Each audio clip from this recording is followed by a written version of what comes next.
अस्सलाम वालेकुम SPSC aspirants. मैं हूं मुक़द्दस अब्बासी और आज हम स्टार्ट करने वाले हैं चैप्टर 8 दैट इज़ न्यूट्रिशन। इससे पहले लेक्चर्स जो अपलोड हुए हैं उसमें ज़्यादा गैप आ गया है क्योंकि बोर्ड के एग्ज़ाम्स चल रहे थे। I was not that free, लेकिन अब इंशाल्लाह हम इसको कवर कर लेंगे। जितना टाइम हमारा वेस्ट हुआ है उतना हम इसमें ज़्यादा लगा कर कवर कर लेंगे कोर्स को इंशाल्लाह। So let's get started. Nutrition chapter 8 जो कि 9th का सेकंड लास्ट चैप्टर है, इसमें हम पूरा पढ़ेंगे डाइजेस्टिव सिस्टम के अबाउट पढ़ेंगे और पढ़ेंगे कि किस तरीके से लिविंग ऑर्गेनिज्म जो फूड लेते हैं, एंटर करते हैं, उसके साथ उस फूड के साथ कौन कौन से एक्ट होते हैं, यानी किस तरीके से डाइजेस्ट होता है, किस तरीके से अनडाइजेस्टेड मटेरियल बॉडी से बाहर आ जाता है। ये जो चीज़ें हैं हम इस चैप्टर में डिस्कस करेंगे। न्यूट्रिशन एक्चुअली एक तरह का प्रोसेस है जिसके थ्रू न्यूट्रिएंट्स जो होते हैं वो लिविंग ऑर्गेनिज्म ऑब्टेन करते हैं। अब ये न्यूट्रिएंट्स क्या है? न्यूट्रिएंट्स वो ऑर्गेनिक या फिर इनऑर्गेनिक वो चीज़ें, वो सब्सटेंसेस जो बॉडी के लिए रिक्वायर्ड होते हैं, बॉडी की ग्रोथ और डेवलपमेंट के लिए रिक्वायर्ड है, उन चीज़ों को हम न्यूट्रिएंट्स कह रहे हैं। और उनके एक्वायर करने के तरीक़ेकार और फिर उनके साथ जो भी एक्ट हो रहे हैं, ये सारा कुछ हम न्यूट्रिशन में पढ़ेंगे। न्यूट्रिशन दो तरह की होती है, autotrophic and heterotrophic nutrition. Autotrophic nutrition कहते हैं जब एक living organism, auto means self nutrition, ट्रॉफ means nutrition, self nutrition यानी जब एक ऑर्गेनिज्म अपना जो फूड है वो खुद प्रिपेयर करे। फिर अगर वो सनलाइट की हेल्प से कर रहा है then it would be called as photosynthesis, और अगर केमिकल रिएक्शन के थ्रू कुछ हो रहा है, फूड बन रहा है, then it would be called as chemosynthesis. और यूजुअली ये होता ही प्लांट्स में है और यूजुअली प्लांट्स एंड एल्गी में होगा।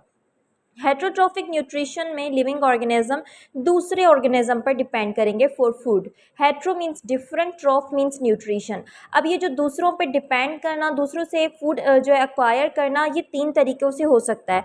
एक है parasitic nutrition.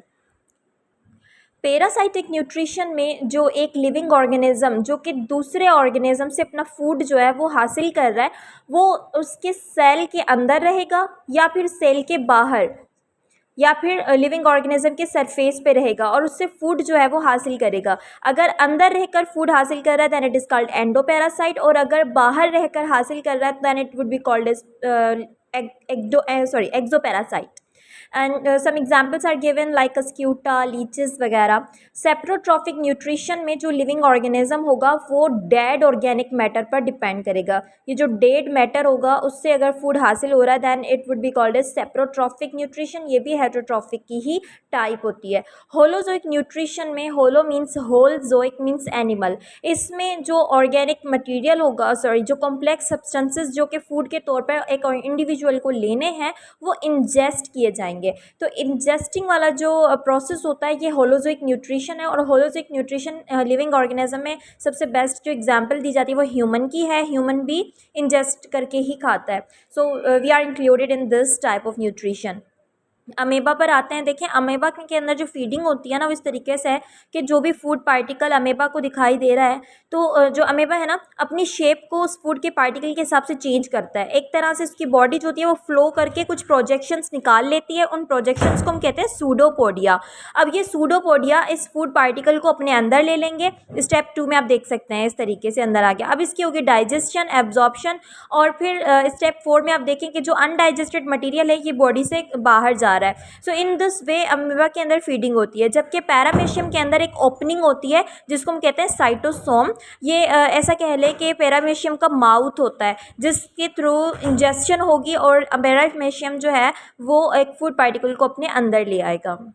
Essential plant nutrients देखें। प्लांट को जो न्यूट्रिएंट्स चाहिए वो कुछ एयर से लेते हैं प्लांट्स, उनको हम कहते हैं फ्रेमवर्क एलिमेंट्स, और कुछ न्यूट्रिएंट्स जो हैं वो सॉइल से लिए जाते हैं जिनको हम कहते हैं मिनरल एलिमेंट्स। ये जो मिनरल एलिमेंट्स हैं, अगर कुछ ऐसे मिनरल एलिमेंट्स हैं जो लार्ज अमाउंट में चाहिए होते हैं प्लांट को, या फिर ऐसा कह लें कि वो बहुत ज़्यादा ज़रूरी होते हैं, तो वो कहलाते हैं मैक्रो न्यूट्रिएंट्स, या फिर ऐसा कह लें मेजर। और माइक्रो न्यूट्रिएंट्स उसके जो है ऑपोजिट वो न्यूट्रिएंट्स हैं जो कि स्मॉल क्वान्टिटी में नीडेड एलिमेंटेड होते हैं, जैसे जिंक है, कॉपर है, आयरन है वगैरह, ये माइक्रो न्यूट्रिएंट्स कहलाएंगे। मैक्रो न्यूट्रिएंट्स फिर फर्दर क्लासीफाई किए गए हैं प्राइमरी एंड सेकेंडरी न्यूट्रिएंट्स में। प्राइमरी न्यूट्रिएंट नाइट्रोजन, फास्फोरस और पोटाशियम को कह रहे हैं, ये प्राइमरी न्यूट्रिएंट्स हैं, ये ज़्यादा ज़रूरी होते हैं as compare to secondary nutrients, और इनके फंक्शंस भी ज़्यादा इंपॉर्टेंट है as compare to secondary nutrients. इनकी जो डेफिशिएंसी होती है ना, अगर नाइट्रोजन मौजूद ना हो, फास्फोरस ना हो, तो प्लांट पर ज़्यादा इम्पैक्ट पड़ेगा इसका। जैसे नाइट्रोजन का रोल यह है कि अमाइनो एसिड की जो सिंथेसाइज होती है, अमाइनो एसिड जो कि प्रोटीन बनाते हैं,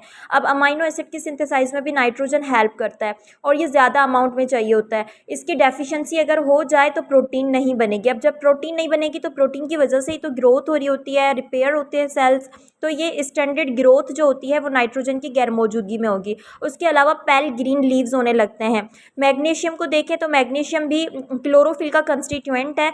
इसमें इसकी जो गैर मौजूदगी में क्या होगा कि इंटरवीनल क्लोरोसिस हो जाएगी। इंटरवीनल क्लोरोसिस का मतलब है कि जो लीव्स होंगे वो पूरे ग्रीन ही होंगे, लेकिन उनकी जो वीन्स होंगी वो येलो कलर की होने लगेंगी।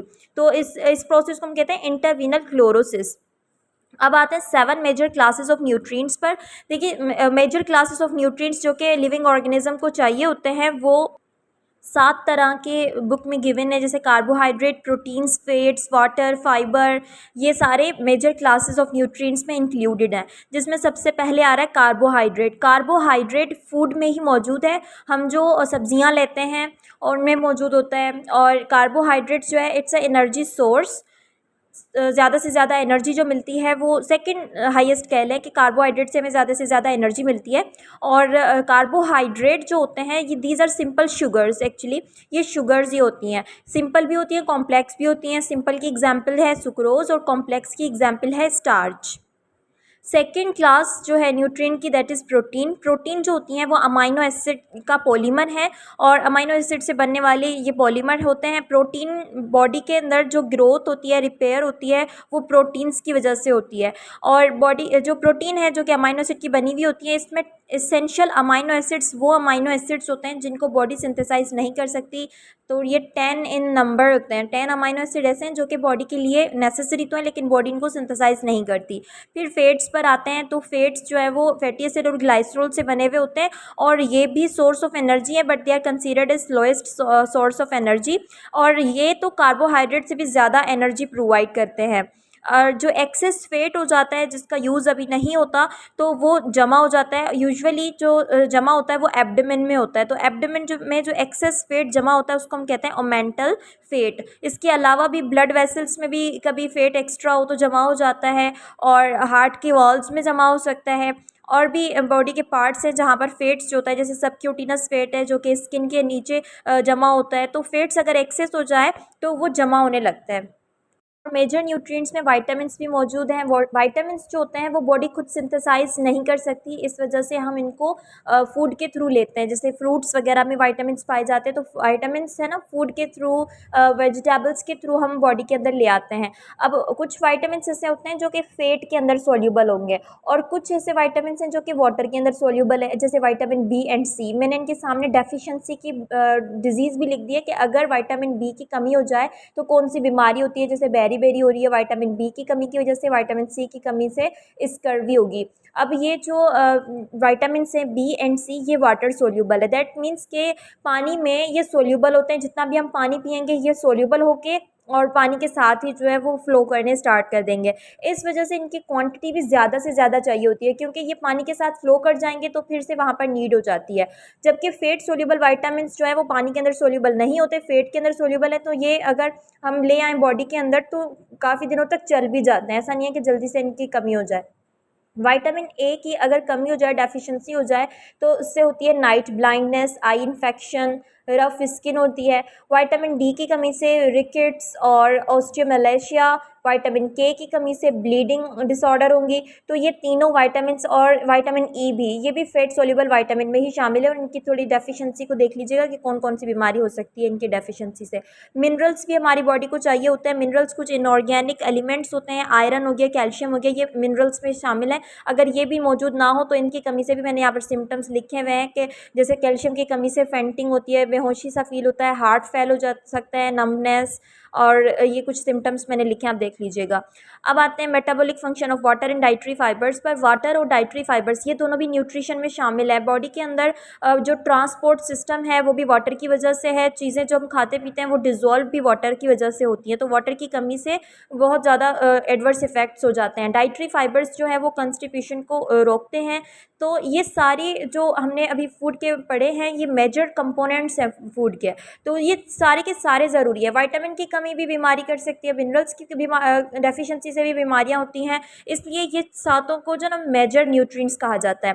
अब इन सात में से कोई एक भी चीज़ की कमी हो जाए या फिर ज़्यादा एक्सेस में वो चीज़ बॉडी के अंदर आ जाए तो उसे हम कहते हैं माल न्यूट्रिशन। हम ऐसे कह सकते हैं प्रॉब्लम्स रिलेटेड टू न्यूट्रिशन। कोई सी भी प्रॉब्लम में ज़्यादा क्वांटिटी हो जाए, too high, too low quantity हो, या फिर पुअरली बैलेंस्ड न्यूट्रिशन हो, तो सब माल न्यूट्रिशन में आती है। माल न्यूट्रिशन अगर चिल्ड्रन में हो रही है तो क्या होता है कि चिल्ड्रन में ना ग्रोथ डिले हो जाती है। तो चिल्ड्रन के अंदर अगर डिलेड ग्रोथ है तो उसे हम कहते हैं क्रोनिक माल न्यूट्रिशन। और अगर चिल्ड्रन के अंदर इमेसिएशन हो रही है, यानी उनकी हाइट के मुकाबले उनका जो वेट है वो ज़्यादा है, तो उसे हम कहते हैं अक्यूट माल न्यूट्रिशन।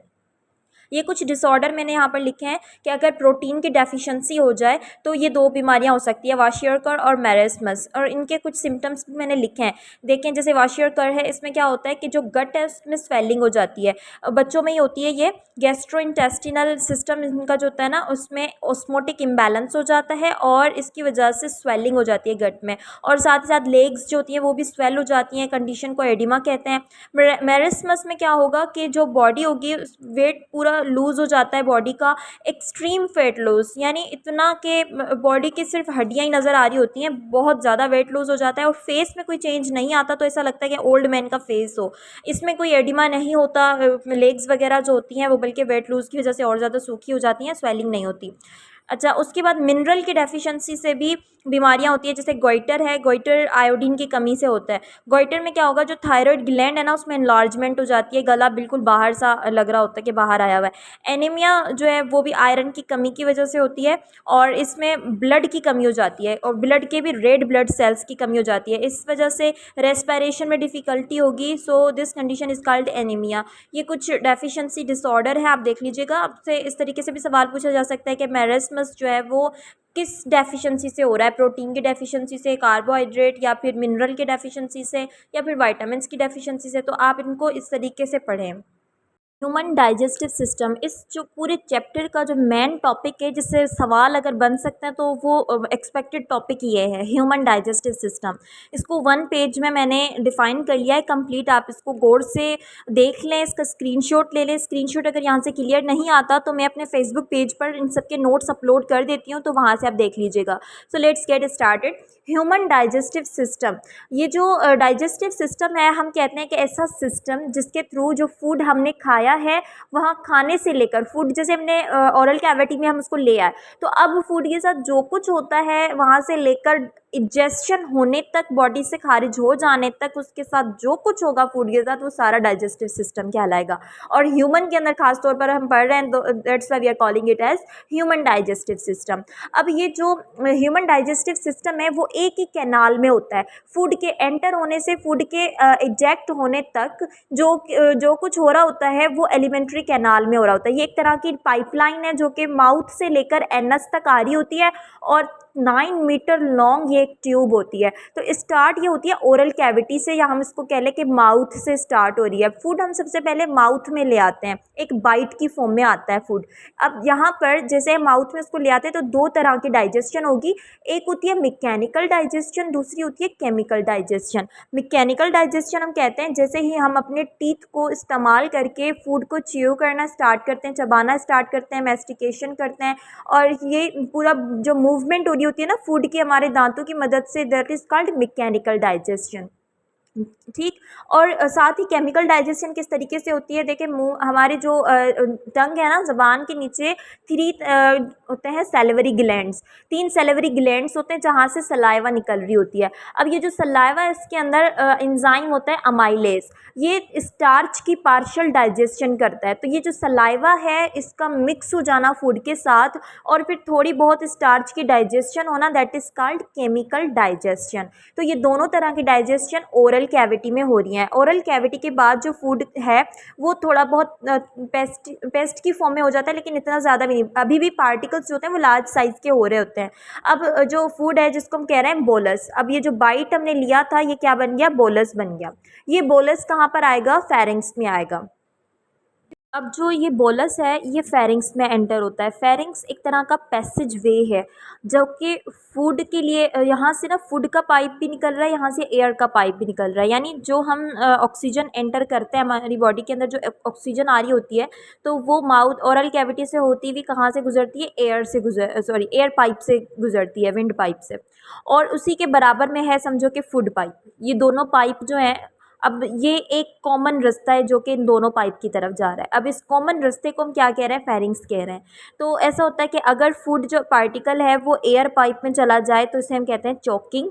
इसको रोकने के लिए यहाँ पर यूँ समझो कि एक तरह से केप होता है इसका, जो कि जैसे ही हम फूड को एंटर कर रहे होते हैं ना, तो एंटर करते हुए जैसे हम प्रेस कर रहे हैं फूड के पार्टिकल को या बोलस को इसोफेगस की तरफ, तो उससे क्या होगा, ये जो एपिग्लोटिस है ये इसको बंद कर देगा। इस एपिग्लोटिस एक समझो कि एक ढक्कन है, एक तरह से इसका कवर है, जो लिड है एक तरह से, जो कि इसको कवर कर देगा वाइंड पाइप को। अब विंड पाइप जो है वो इससे कवर हो गई, उसके बाद फूड जो है वो डायरेक्टली एंटर हो जाता है फूड पाइप में। यहाँ से होता हुआ ये जो फूड पाइप है इसको हम इसोफेगस कह रहे हैं। इसोफेगस में क्या होगी, पेरिस्टाल्सिस होगी, यानी मसल्स जो है ना इसोफेगस के वो कॉन्ट्रैक्ट करेंगे, रिलैक्स करेंगे। इनकी कॉन्ट्रैक्शन और रिलैक्सेशन से जो बोलस है वो इसोफेगस से मूव होता हुआ आएगा स्टमक की तरफ। स्टमक एक जे शेप्ड ऑर्गन है जो कि लेफ्ट एब्डोमेन में मौजूद होता है। इसके 3 रीजन्स होते हैं। जहाँ से स्टमक स्टार्ट होता है उसको हम कहते हैं कार्डियक रीजन। फिर स्टमक का कुछ यूँ हिस्सा बन जाता है जो सबसे लार्जेस्ट हिस्सा है इसका, इस पूरे हिस्से को हम कहते हैं फंडस। और जहाँ पे ये एंड हो रहा है ना, फिर से एक तरह से ट्यूब बन रही है, इस एंडिंग पोर्शन को हम कहते हैं pyloric region. Cardiac, fundus and pyloric reason.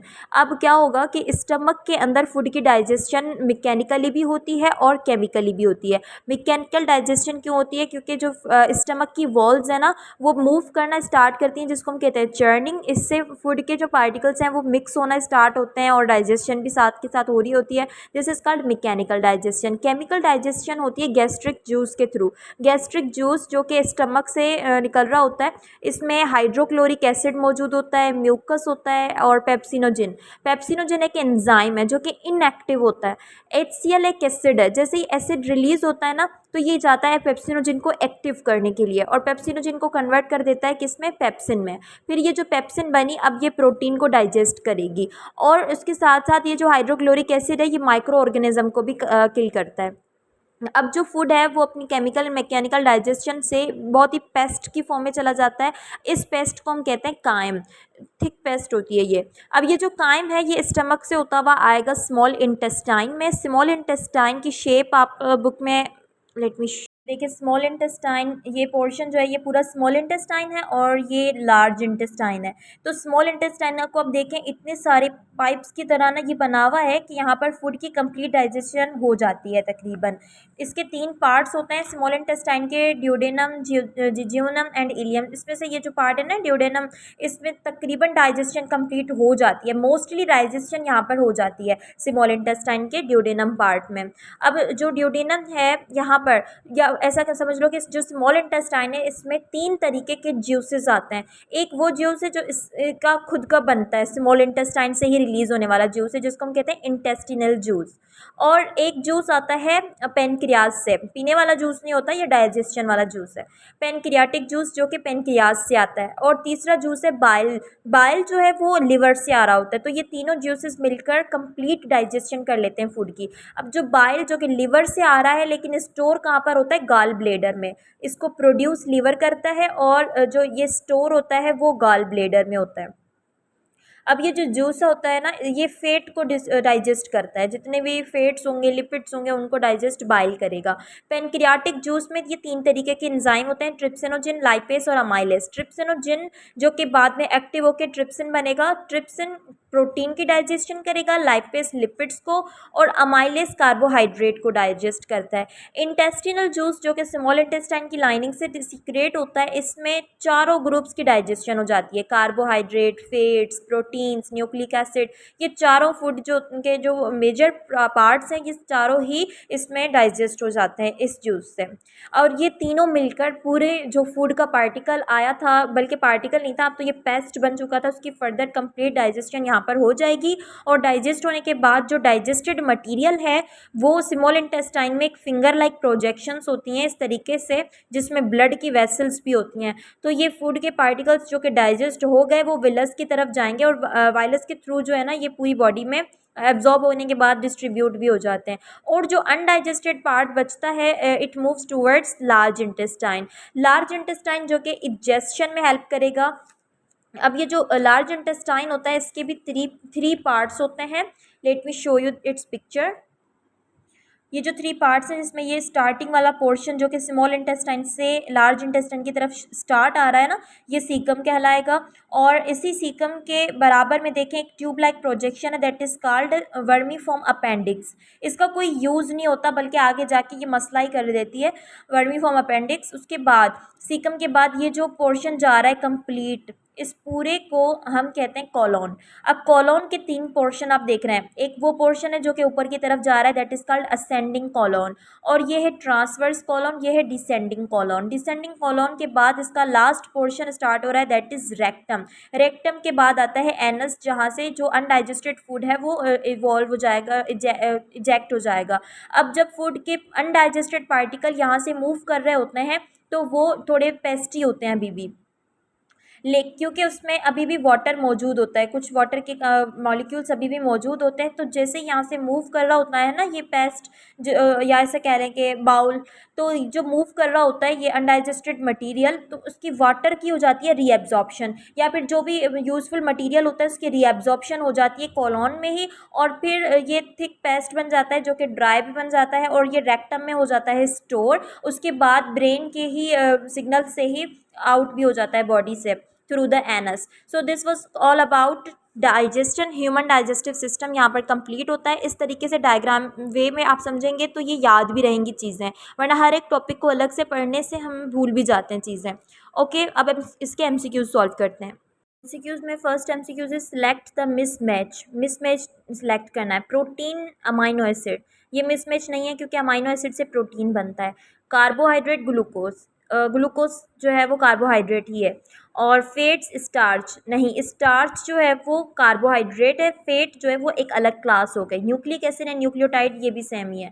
तो मिसमैच जो है that is option C. Deficiency of vitamin K cause, vitamin के की डेफिशिएंसी से एनीमिया होती है। रिकेट्स जो है वो विटामिन डी की डेफिशिएंसी से होगी, स्कर्वी सी से, बेरी बेरी जो है विटामिन बी की डेफिशिएंसी से होती है।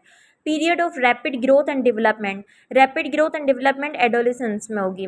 Deficiency of dietary protein causes an imbalance in the gastrointestinal system, देखें गैस्ट्रो इंटेस्टिनल सिस्टम की वजह से जो डिजीज़ हमने पढ़ी थी वो वाशियरकर थी। ठीक, और next is an animal that migrates great distances would obtain the greatest benefit from storing its energy as, इसमें फेट्स आएगा क्योंकि ज़्यादा जो एनर्जी का सोर्स है और जो स्लोएस्ट एनर्जी सोर्स है वो फेट है। तो जो ज़्यादा एनिमल दौड़ता है, माइग्रेट करता है, उसको एनर्जी जो है ना वो ज़्यादा चाहिए, और वो चाहेगा कि मेरी एनर्जी जो है वो आहिस्ता आहिस्ता ही एक्सपेंड हो, तो ये फैट्स की वजह से होगा। विच of the following vitamin is correctly associated with its use, vitamin के की वजह से वाइट ब्लड सेल बिल्कुल नहीं बनते। विटामिन सी क्योरिंग रिकेट्स, नहीं, रिकेट्स तो है ही डी से related. Vitamin E production of skin, protection of skin from cancer, not at all. Vitamin A incorporated into visual pigments of the I, vitamin, so option D will be correct. Which of the following statement describe pepsin, pepsin के लिए जो सही statement है, हमें पता है pepsin protein की जो है डाइजेशन में हेल्प करता है, तो option D is correct. It begins the hydrolysis of protein in the stomach. Which of the following is true of bile salts, bile salts के लिए ट्रू क्या है, they are enzymes, no. They are manufactured by pancreas, नहीं, manufacture तो liver में होते हैं। ये they emulsify fats in the duodenum, this one is correct कि ये फेट्स को एमल्सीफाई करते हैं in the duodenum. In human digestive system trachea and oesophagus, trachea हम विंड पाइप को कह रहे हैं, ईसोफेगस फूड पाइप है, और दोनों जो है वो कनेक्ट होती हैं किससे, फेरिंग्स से, ऑप्शन सी।